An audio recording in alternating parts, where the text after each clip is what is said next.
여러분 안녕하세요. 저는 여러분들의 좋은 친구 김선생입니다. 여러분들 학습 의욕을 고취시키고 기억력을 높이기 위해 11월 5일부터 저를 지지해주시는 분들과 채팅방을 잘 보시는 분들 및 채팅방, 매주 퀴즈 이벤트를 적극적으로 참여하시는 투자자들에게 행운 추첨에 당첨될 기회가 주어집니다. 또한 저녁 수업 핵심 내용을 일주일에 3회 이상 제출하셔도 행운 추첨에 당첨될 기회를 드려요. 공식 웹사이트에서 아카데미 혜택 섹션에서 추첨을 통해 최소 4,000원 커피 쿠폰, 최대 현금 500만원까지 추첨 가능하십니다. 또한 2개월 연속 저녁 수업의 핵심 내용을 기록하면 맥북에어 15인치를 선물로 드립니다. 매일 밤 채팅방 777로 출석 체크하시면 스타벅스 커피 쿠폰 4,000원을 드립니다. 이틀간 금융권의 빅이슈 중 하나는 암호화폐 거래소 바이낸스와 미 법무부가 분쟁 종식을 위해 43억 달러의 벌금을 내기로 합의했다는 것입니다. 그리고 미국 CFTC도 바이낸스에 대해 CFTC 사상 최대인 13억 5천만 달러의 벌금을 부과했습니다. 제 기억에 SEC와 법무부 등은 코인 프로젝트나 거래소를 상대로 종종 벌금을 요구합니다. 8년 EOS라는 프로젝트가 있었는데 퍼블릭 블록체인으로 10억 달러 이상을 벌었고 나중에 SEC의 관심을 끌었습니다. 그들은 몇 달 사이 혹은 1년에 한 번씩 조사를 받고 임시 합의를 위해 약 3천만 달러의 벌금을 지불하고 또다시 조사에 들어갔습니다. 하지만 이미 10억 달러 이상을 벌었기 때문에 벌금을 지불할 충분한 자금을 가지고 있었습니다. XRP도 자주 조사를 받았지만 배경이 깊습니다. SEC와 소송을 해서 승소까지 했습니다. 권력이 있는 사람은 사기를 당하지 않나 봅니다. 바이낸스는 벌금액이 상당했기 때문에 미국에서 번 돈을 전부 벌금 상영했을 거라고 의심됩니다. 미국 정치 배경 때문에 거래소를 못합니다. 번 돈을 모두 정부에게 빼앗길 수도 있습니다. 벌금을 납부하면서 시즈는 사임의 CEO의 자리를 내려놓았습니다. 소식이 발표되자 BNB의 가격은 크게 하락한 것으로 나타났다. 과거에는 일반적으로 바이낸스가 지원하는 종목의 가격은 크게 상승할 것이라고 생각했습니다. 이는 시즈가 바이낸스의 빠른 확장을 이끄는 핵심 전략이었습니다. 현재 시즈는 더 이상 CEO를 맡지 않고 있는 상황에서 이 종목들이 더 오를 수 있을까요? 우리는 모두 큰 물음표를 찍어야 합니다. 화폐와 거래소, 선택법 등에 관련된 다양한 질문을 주변에서 많이 받고 있습니다. 현재 20개 넘는 거래소의 계좌를 보유하고 있고 시중에서 흔히 볼 수 있는 많은 종류의 콜드 월렛과 핫 월렛을 사용하고 있습니다. 향후 이와 관련된 질문이 있으시면 저에게 질문 주셔도 됩니다. 주식시장에 대해 이야기하자면 펀더멘털에 대해 두 가지를 주목합니다. 첫째, 어젯밤 미국이 연준의 회의록을 발표했는데 이 소식은 시장에 큰 영향을 미쳤습니다. 내용은 특별한 건 없고 대부분 저희가 매일 정정하고 있는 시장의 잘못된 예측들입니다. 1점 인플레이션 후 하락의 진전이 충분하지 않으면 연준은 통화정책을 더욱 긴축할 것입니다. 2점 모든 FOMC 구성원은 이자율 문제는 신중하게 대할 것에 동의합니다. 3점 모든 FOMC 구성원은 금리가 일정 기간 동안 제한적으로 유지될 것이라고 믿습니다. 또 회의록에는 시장 전망 분석 내용도 있습니다. 1점 시장은 금리는 최고점에 있거나 가까운 상태로 적어도 2024년 6월 FOMC 회의 때까지는 유지될 것입니다. 2점 12월 또는 내년 1월 FOMC 회의에서 금리 0.25% 인상 가능성이 약 30%입니다. 3. 미연준이 금리 인하 후 대차대조표 축소는 이어질 것이라 발표의 대차대조표 축소 시기는 늦어질 전망입니다. 이 부분은 어젯밤에 미국 주식 하락의 원인이자 오늘 저점에서 장이 열린 이유이기도 합니다. 둘째는 내일은 미국의 추수감사절 연휴이기 때문에 미국 주식은 내일 밤 장을 열지 않습니다. 따라서 주간 신규 실업수당 신청 건수는 오늘 밤 발표될 예정입니다. 따라서 오늘 밤 미국 주식의 활약은 내일과 모레의 우리 증시에 모두 영향을 미칠 것으로 보입니다. 이번에는 인원수가 지난달보다 낮을 것이라고 시장은 예측했고 이는 시장에는 악재가 됩니다. 특히 지난달 데이터가 지속적으로 상승했지만 지금은 고용 취업이 호전돼도 연준이 데이터를 보면 더욱더 금리를 인상하고 싶지 않을 수도 있습니다. 실제 역사 데이터를 보면 지난 1년 미국 실업금 데이터 중 올해 중반에 가장 높았는데 당시 증시가 가장 빠르게 상승했습니다. 그래서 내일 주식시장에 대해서는 일단 조심스러운 태도를 유지하겠습니다. 오늘 우리가 가장 관심 갖는 문제 중 하나는 외국인과 기관이 코스피 200 지수의 대형들을 계속 추가 매수할지입니다. 결과적으로 봤을 때 괜찮아 보입니다. 증시는 종일 저점에서 장을 여러 고점에서 마감했습니다. 코스피는 0.05% 상승했고 코스닥은 0.29% 하락했습니다. 코스피와 코스닥의 1100만 개의 종목이 상승했는데 이는 전체 종목의 절반 유차되지 않았습니다. 오늘 장 마감 시점까지 외국인의 코스피 200 순매수액은 2,100억 원을 기록하는 등 하루 종일 꾸준한 증가세를 보인 것도 지수 상승을 부추긴 것입니다. 그러나 코스닥 지수에서 외국인 순매도액은 500억 원, 코스닥 지수의 소형주 순매도액은 700억 원을 기록했습니다. 이와 비교하면 오늘 기관의 코스피 200 순매도액은 1,500억 원, 코스닥 지수 순매도액은 1,000억 원입니다. 하지만 코스피 지수의 소형주는 유입 혹은 유출이 없었습니다. 그래서 코스피 100 지수는 현재 중요 단계로 하락세에 가까워지고 시장 경쟁은 치열한 상태입니다. 둘째, 기관들은 코스피 시장에서 특별한 가치가 있는 일부 회사를 제외하고는 대부분 소형주에 대해 관심이 없습니다. 대다수 이런 종목들은 시장 관심과 유동성이 부족합니다. 요약하자면 현재 주식시장의 구조는 다음과 같습니다. 코스피 200 지수의 대형주들은 주로 외국인과 기관의 매수 지원을 받습니다. 코스닥 시장은 개인 투자자와 외국인 및 기관의 매수에 의해 더욱 다양해졌습니다. 코스피 시장의 소형주에 대해서는 거의 관심을 기울이지 않고 개인 투자자만 적당히 매수하고 있습니다. 우리가 매수한 주요 종목들은 주로 코스피 200 종목들 중 성장성이 높은 종목들입니다. 그리고 코스닥 시장에서 회사 규모가 큰 인기 종목들입니다. 섹터에는 몇 가지 주목할 만한 정보가 있습니다. 첫째, 엔비디아가 발표한 3분기 재무보고서에 따르면 매출은 전년 동기 대비 206% 증가했으며 데이터 센터 매출은 145억 달러로 시장 예상치 128억 달러를 초과했으며 4분기의 총 매출은 약 200억 달러로 예상됩니다. 데이터는 우리 반도체 섹터에 긍정적인 영향을 미쳤습니다. 반도체 업계는 올해 1에서 3분기 실적이 상대적으로 나빴습니다. 올해 초 인공지능 분야에서 큰 돌파구를 마련했지만 반도체 산업 전반에 봄을 가져오진 못했습니다. 하지만 지금은 많은 회사들이 인공지능 관련 칩 개발에 열을 올리고 있고 지난달부터 삼성전자는 서울의 인공지능 칩 디자인 회사와 인공지능 칩을 공동 개발한다고 발표했고 다음 달에는 머스크의 대규모 언어 모델도 선보일 예정입니다. 삼성 스마트폰이 더 이상 팔리지 않을 때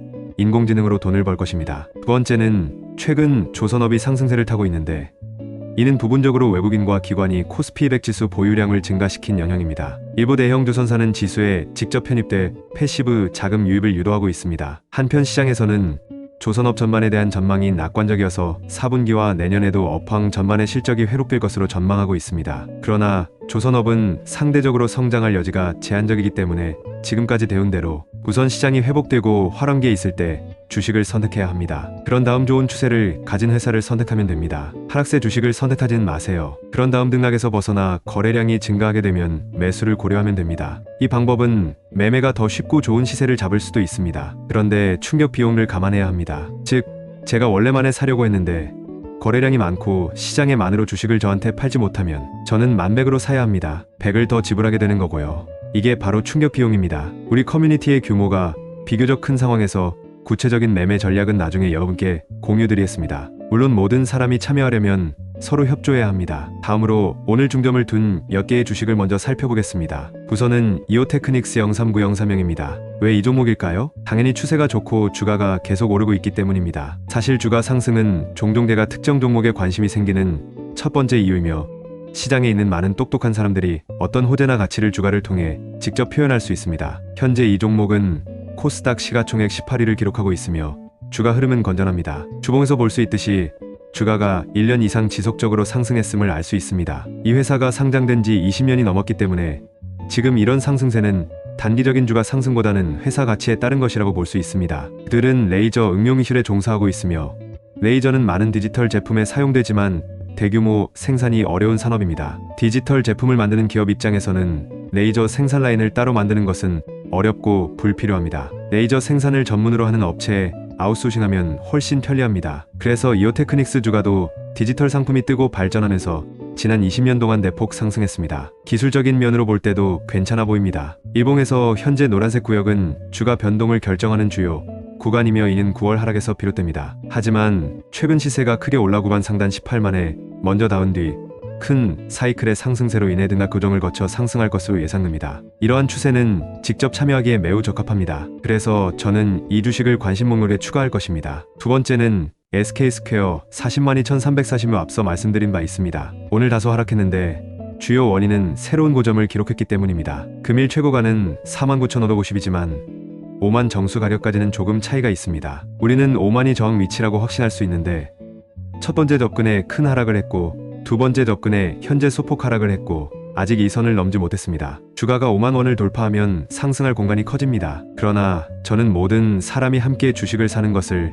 직접 제한할 수는 없을 것 같습니다. 만약 모두가 5만 원의 가격을 돌파한 위치에서 구매한다면 구매 가격에 차이가 있을 수 있습니다. 왜냐하면 5만의 가격은 우리에게 그렇게 많은 내부의 단서를 제공하지 않기 때문입니다. 그래서 어떤 분은 5만, 어떤 분은 5만 500, 어떤 분은 5만 1000, 어떤 분은 5만 천 원에 팔 때도 비슷한 문제가 생길 수 있습니다. 이러한 충격 비용은 우리처럼 큰 커뮤니티에 있어서 무시할 수 없는 문제입니다. 그래서 저는 나중에 거래 비용을 너무 많이 증가시키지 않으면서 이 시세를 포착하기 위한 방안을 여러분과 논의할 것입니다. 따라서 우리는 더 적절한 시기를 찾아야 하는데 이것 또한 저희가 오늘 주목하는 주요 주식 중 하나인 겁니다. 세 번째 종목은 LS ELECTRIC 01010으로 10월 최저치로 떨어졌다가 반등했습니다. 저희도 이 주식에 대해 여러 번 분석을 해봤습니다. 이 주식은 전력산업과 관련돼 있어 초전도체 테마주로 분류돼 몇 달 전 크게 올랐습니다. 이후 전체 주가가 한풀 꺾이고 주가도 크게 떨어졌습니다. 지금은 기초가치의 지지를 받아 거의 바닥까지 도달했으며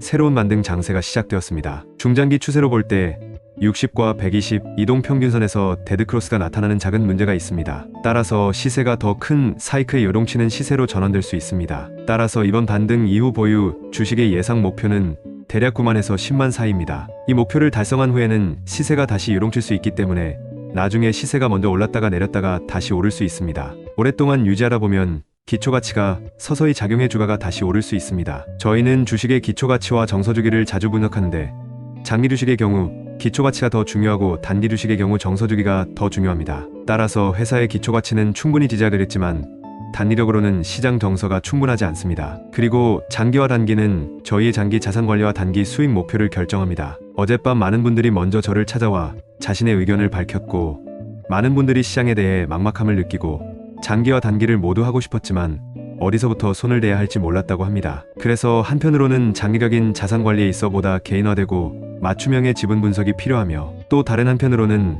단기 시장 상황에 대응할 때 매매의 정확도가 높아지고 흐름을 더 잘 조율할 필요가 있다고 합니다. 그래서 오늘 여러분과 이야기를 나누고자 한 것이고 다음에는 여러분께 몇 가지 계획을 드릴 텐데 저희가 한 가지 계획을 세웠습니다. 이 계획엔 두 가지 측면이 있는데 하나는 현재 모든 사람이 보유하고 있는 다양한 주식과 자산을 어떻게 계획해야 하는지이고 다른 하나는 최근 시장 흐세에서 어떻게 수익을 확대하면서 큰 리스크를 피할 수 있는지입니다. 사실 여러분도 느끼셨겠지만 그동안 우리나라 증시의 흐름도 조금은 반등을 했지만 전체적으로 안정적이지 못한 흐름을 보이고 있고 코스피 200 대형주 지수도 여전히 하락세이며 저항선 부근에서도 저항이 뚜렷하게 나타나고 있습니다. 따라서 우리는 이 기간 동안 전체 시장의 추세를 낙관하지만 이와 동시에 리스크 예방도 고려해야 합니다. 그동안 많은 분들과의 교류에서 전반적으로 느낀 것은 첫째, 많은 사람들이 장기적으로 주식을 보유하는 것을 기대하고 있다는 겁니다. 앞으로 몇 년 동안 계속 보유할 주식이 무엇인지를 물어봅니다. 중기 주식은 현재가 가장 환영받고 있으며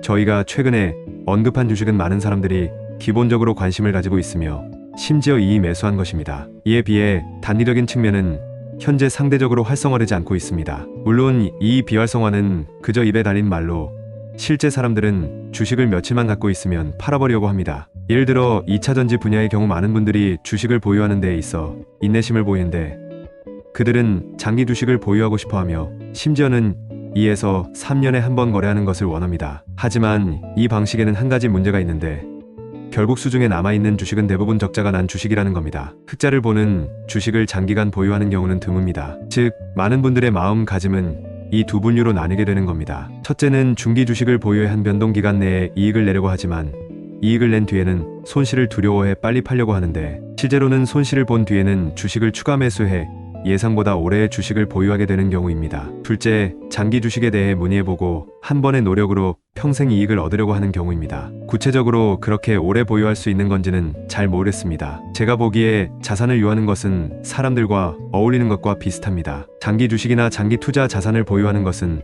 사실상 결혼과 비슷합니다. 여러분은 이 자산들이 앞으로 몇 년 동안 사람처럼 성장할 것이며 동시에 우리에게 장기적인 보상을 줄 것이라고 생각하기 때문에 장기적인 안정감을 추구합니다. 물론 장기적으로는 오랜 시간 함께 지내면 문제에 직면할 수밖에 없는데 만약 여러분이 누군가와 함께 지낸다면 그 사람은 일생 동안 많은 크고 작은 좌절을 겪는 사람일 수도 있고 전반적으로 삶이 기복이 심한 상태일 수도 있기 때문입니다. 그와 함께 있을 때 여러분은 때때로 매우 열정적이고 매우 안도감을 느끼며 때로는 슬럼프를 느끼며 내리막길을 걷는 것처럼 느끼시게 되실 텐데 이는 매우 정상입니다. 중기 주식이나 중기 자산을 보유하는 것은 연애에 가깝다는 느낌을 줍니다. 여러분은 지속적인 보상을 추구하기 때문에 이에 시간과 돈을 투자하고 싶어 합니다. 그런데 우리는 상대방이 비교적 좋은 시기에 살고 있다는 것을 알고 있기 때문에 이러한 투자는 가치가 있고 그에 상응하는 보상을 받을 수 있습니다. 단기 주식은 데이트에 가깝습니다. 짧은 시간 동안의 감정적 동요나 만족감을 추구하는 것은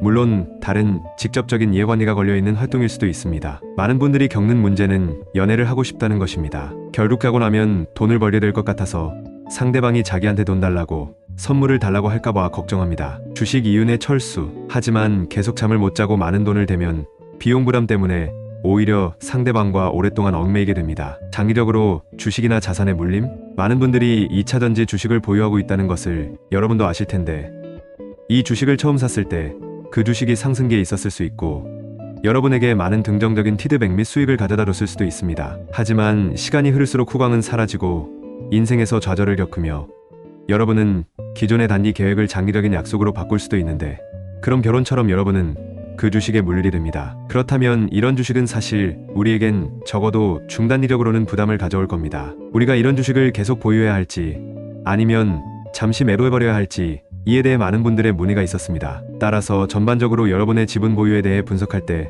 주로 두 가지 문제를 다루게 되는데, 하나는 포지션의 문제이고 다른 하나는 투자 사이클의 문제입니다. 많은 분들이 이 두 가지 과정에서 문제가 생겨서 돈을 잃었을 수도 있고, 마찬가지로 돈을 벌지 못한 것도 이 두 가지 문제가 존재해서 잘 되지 않았기 때문일 수도 있습니다. 그래서 제가 여러분과 공유할 첫 번째 내용은 우리 각자가 보유한 주식과 자산에 대해 제가 여러분에게 더 합리적인 계획과 조합을 알려드릴 것이라는 겁니다. 여러분은 여기에 부동산, 채권, 원자재 등 다른 유형의 자산을 포함할 수도 있습니다. 부동산과 같이 유동성이 부족한 고정자산에 대해서는 제가 여러분에게 상세한 분석을 해주지는 않을 것입니다. 그리고 여기에 관련된 세부 사항이 매우 많아서 이건 몇 마디 말로 명확하게 설명할 수 있는 것이 아닙니다. 채권이란 미국 국채 등 유동성이 좋은 것을 말한다면, 원자재는 장내에서 거래되는 것이고 금 원유와 지수는 선물이나 CFD 타입이며 암호화폐는 복잡한 거래 세금이 없는 것이므로 이런 것들은 제가 여러분들을 도와드릴 수 있습니다. 예를 들어 여러분의 선호도가 무엇인지, 주식 또는 원유, 암호화폐, 현재 보유 현황 및 원래 계획과 같은 세부 정보를 전달받고 마지막으로 주기와 포지션에 대한 세부 계획을 알려드리겠습니다. 두 번째 내용은 최근의 시세로 어떻게 수익을 확대하면서 동시에 큰 리스크를 피하는가입니다. 최근의 시장 동향을 고려할 때 우리는 지금 흔들리는 시기에 처해 있습니다. 특정 종목은 독자적인 상승세를 보였을 경우 상대적으로 양호했을 수 있습니다. 그러나 더 많은 주식이 더 넓은 주식시장에서 급격한 상승 또는 하락으로 변동할 수 있습니다. 따라서 지난 2에서 3주 동안은 전반적인 시장 추세를 활용하여 더 많은 수익을 올리고 싶지만 중기 및 단기 거래도 고려해야 합니다. 이는 마치 연애할 때 데이트하는 것과 비슷합니다. 저는 커뮤니티의 많은 친구들과 대화를 통해 이 계획을 공유했었는데, 모두 투자를 연애와 데이트에 비유하는 것을 좋아했고 많은 아이디어를 공유했습니다. 예를 들어 연애 파트너를 선택하는 것은 어떤 때는 얌전한 사람을 원하지만 어떨 때는 더 많은 사람들과 교류하는 걸 좋아하는 사람을 원하는 것과 같다고 했습니다. 이 과정에서 좀 더 적극적인 자세를 취하는 것이 일반적으로 더 높은 수익으로 이어집니다. 어떤 사람들은 좋아하는 사람을 만나면 좀 더 신중해야 하고 짧은 기간 동안 그 사람과 교류는 할 수는 있지만 모든 감정을 쏟아부어서는 안 된다고 말합니다. 직설적으로 말하자면 데이트를 할 수는 있지만 너무 멀리 가지 말라는 것입니다. 저도 이 의견에 동의합니다. 주식 투자의 경우 한 조용하던 주식이 갑자기 시장 분위기가 신박해지거나 활발해지는 사이클을 보이기 시작했다면 보통 주가가 매우 큰 폭으로 급등합니다. 해당 패턴은 진동하는 시장에서 일방적인 추세로 전환하는 것이며, 이때는 주식을 매수하기에 좋은 시기입니다. 또는 주식 자체의 가치는 높지 않지만 주가가 매우 안정적으로 상승하는 경우 일반적으로 가장 적절한 전략은 단기적으로 주가가 오를 때마다 참여하면서 동시에 향후 급락할 가능성에 대해 경계해야 하는 것입니다. 또한 향후 급락할 가능성도 경계하면서 이 주식을 장기적으로 신뢰하는 대신 매우 개방적인 사람과 사귀는 것처럼 상승할 때만 거래에 참여하는 것입니다. 이 두 가지 접근 방식 모두 현재 시장 환경에서 매우 잘 작동하므로 커뮤니티에서 소통하는 과정에서 새로운 계획 프로그램을 시작할 준비를 해야 할 필요성을 느꼈습니다. 오늘부터 앞으로 2주에서 한 달 동안 여러 차례 단기 거래를 할 예정이며 때로는 매우 짧은 거래를 할 수도 있습니다. 예를 들어 오늘 오후에 주식을 매수한 후 내일 아침에 매도하거나 같은 날에 매수하고 매도할 수도 있습니다. 밤에 미국 시장 시세가 다음날 개장하는 우리 주식 시장의 상승 또는 하락 영향을 미칠 수 있으니 두 시장을 모두 분석하겠지만 저녁 미국 증시가 좋지 않다고 판단되면 장 마감 전에 주식을 매도할 수도 있습니다. 종목을 선택할 때는 일봉 및 주봉 순에서 급등하는 종목, 특히 요동치는 추세에서 일반적인 추세로 돌파하는 단계에서 급등하는 종목을 선택할 겁니다. 이러한 종목은 펀더멘털이 양호하거나 일반적일 수 있고 장기 투자 가치는 없지만 단기적으로는 수세에서 상승 파동을 차례로 포착하는 것과 같은 더 많은 기회를 제공할 것입니다. 예를 들어 오늘 살펴볼 세스퀘어나 이오테크닉스 같은 종목은 어느 정도 관성을 가지고 있고 이 주식이 상승한다는 것을 쉽게 알 수 있습니다. 1에서 2개월 동안 오를 수 있을지는 모르겠지만 1에서 3거래일 동안은 확실히 오를 수 있을 겁니다. 이건 주가의 추세에 따라 중단기 매매를 하는 것입니다. 레인보우 로보틱스와 클리오의 경우 장기 보유를 계획했지만 보유 기간 동안 시장이 등락을 반복하는 경우가 많았습니다. 레인보우 로보틱스의 경우 가장 처음 보유했던 시점이 8월 말인데 매수 직후 며칠 연속 상승해 40%의 수익을 냈다가 다시 하락했습니다. 만약 우리가 정직한 사람처럼 이 주식과 결혼하기 위해 기다렸다면 이런 주식으로 인해 상처를 받았을 것입니다. 그러나 우리가 원나잇 스탠드를 원했다면 우리는 항상 승자일 겁니다. 따라서 돌파거래 방법과 단기거래 방법의 장점은 자금 회수가 거의 없고 매우 빠르게 수익을 내는 것이 가능하다는 것입니다. 단점은 시장 용량이 상대적으로 제한되어 있으므로 각 개인이 주식에 투자할 수 있는 자본을 적절히 계획해야 한다는 것입니다. 삼성전자와 같은 대형주를 선택한다면 아무리 많은 자본을 투입해도 시가총액이 크기 때문에 가격 변동성에 영향을 미치지 않으니 다른 자본 계획이 필요 없는 겁니다. 하지만 시가총액이 1조 원 미만인 종목이라면 매번 거래에 얼마의 자금을 투입할지 고민해야 합니다. 따라서 선택한 종목이 거액 투자에 적합하지 않을 수도 있고 때로는 중소액 투자에만 적합할 수도 있습니다. 우리 커뮤니티에는 많은 사람들이 있기에 함께 기회를 잡을 수도 있고 적합하지 않을 수도 있다는 점을 상기할 필요가 있습니다. 따라서 다음 주식시장 수익 계획에서는 단기 매매에서 과도한 비용 부분에서의 피해를 막기 위해 단일 투자액을 계획함에 있어 최소한 한 번은 제 비서와 대화를 하셔야 할 것입니다. 이것이 제가 여러분께 말씀드리고자 하는 두 번째 내용입니다. 이 두 가지를 요약해 보겠습니다. 첫째, 자산 계획에 대해서 말씀드리면 전 앞으로 커뮤니티의 여러분들을 위해 여러분의 구체적인 성향에 따라 자산 계획을 다시 진행할 것입니다. 어떤 분은 원래 주식 한 종목당 500에서 1000만 원 정도의 주식을 10여 개 정도 보유하고 있었을 수도 있습니다. 그리고 미국 기술 섹터의 인덱스 펀드도 약 3천만 원 정도를 보유하고 있었을 수도 있습니다. 또한 ETH, TRX, BSV 또는 SOL과 같은 암호화폐에 약 500만 원을 투자했을 수도 있습니다. 또 다른 한 분은 금과 미채에 각각 500만 원과 2천만 원을 투자했을 수도 있습니다. 여러분들의 상황에 맞춰 저희는 지금 각각의 투자 상품에 얼마를 투자해야 하는지를 보고 적절한 시점에 맞춰 계획을 세울 것입니다. 예를 들어 내년 초 미국의 금리 인상 여부, 내년 5월 금리 인하 여부, 1월 비트코인 펀드 판매 개시 여부, 다음 분기 실적 보고 시점과 영향 등입니다. 종합적으로 판단해 개개인의 포지션이 자신의 기대에 부합하면서도 보다 합리적으로 투자가 이루어질 수 있도록 새로운 자산 내분을 진행할 것입니다. 둘째, 수익 계획에 대해 적어도 한 번은 제 비서와 교류를 하셔야 합니다. 그리고 저희는 모든 거래를 토론하고 분석할 것인데 이는 시장 용량과 관련된 문제이기 때문에 저는 몇 가지 통계를 만들고 모든 거래에 대해 저희가 대략 어느 정도의 시가총액을 가진 주식에 투자할 것인지 어느 정도의 자금으로 투자를 할 것인지를 계획할 것입니다. 우리의 수익은 앞으로 몇 주 동안 시세가 계속 상승하면 한 차례 20% 이상의 이익을, 두 차례 5% 이상의 이익을, 5차례 2% 이상의 이익을 얻을 수 있을 것입니다. 시장 추세에 큰 변화가 있는 경우 적어도 큰 리스크는 입지 않도록 해야 합니다. 최근 20%가 넘는 손실을 본 분들이 많은데 이에 대해 우리가 가져야 할 첫 번째 목표는 원금을 찾는 것입니다. 20% 이내로 손실을 보는 분들은 이 기간이 지나면 20% 이상의 이익을 내는 것을 목표로 해보세요. 그리고 이미 이득을 본 분들은 큰 리스크를 피하고 이윤을 유지하며 이윤을 계속 확대해 나가세요. 우리의 주식 수익 계획은 우리 개개인의 계획이기도 하지만 제가 끝까지 책임질 계획이기도 합니다. 여러분, 잠시 후 제 비서에게 연락해 여러분의 자산 계획과 수익 계획에 대한 자세한 이야기를 나눠주세요. 그 다음 제가 시간을 내 그것에 대해 충분히 분석을 한 뒤 여러분 모두를 이끌고 함께 시장의 기회를 포착해서 예상 수익 목표를 달성할 것입니다. 마지막으로 오늘 공유한 내용을 요약해 보겠습니다. 우선 최근 시세와 관련해선 외국인과 기관이 코스피 200 지수에서 순매수한 것이 최근 지수 상승의 주요 원동력이며 현재 지수가 단기간에 하락세로 돌아선 영향과 펀더멘털이 좋지 않은 영향을 받고 있어 저항선에 따른 성과를 지켜볼 필요가 있습니다. 둘째로 오늘 저희는 세 종목의 예상 성과와 핵심 포인트에 대해 중점적으로 논의했습니다. 셋째, 우리의 수익 계획과 관련해 우리는 앞으로 몇 주 동안 주식시장에서 큰 이익을 얻고 지난 2달 동안 많은 분들이 주식시장과 다른 시장에서 직면했던 문제와 손실의 문제들을 해결할 계획입니다. 여기까지가 오늘 나눈 모든 내용입니다. 내일 아침에 저는 계속해서 경제 데이터와 미국 주식이 우리에게 미치는 영향을 분석하겠습니다. 그럼 내일 아침에 만나요.